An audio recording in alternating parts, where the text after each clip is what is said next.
बसले अटोलाई ठक्कर दिँदा एकै परिवारका 3 जना सहित 4 जनाको मृत्यु, 2 जना घाइते। धनुषामा शनिबार साँझ सवारी दुर्घटनामा हुँदा एकै परिवारका 3 जना सहित 4 जनाका घटनास्थलमै ज्यान गएको छ। सोही दुर्घटनामा 2 जना बालबालिका घाइते भएका छन्।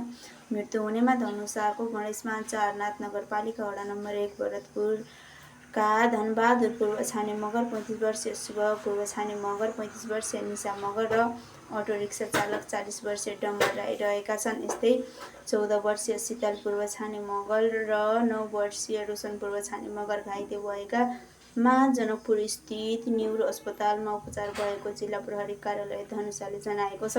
प्रहरीका अनुसार विराटनगरबाट धनगढी जाँदै गरेको सुप्र 010001 ख 3288 नम्बरको बसले विपरीत दिशाबाट आउँदै गरेको मध्य प्रदेश 2010001 ह 1230 नम्बरको अटोलाई पूर्व पश्चिम राजमार्ग अन्तर्गत धनुषाको गणेशमान 4 नाथ नगरपालिका वडा नम्बर 1 वीरेन्द्र बजारमा ठक्कर दिँदा दुर्घटना भएको हो।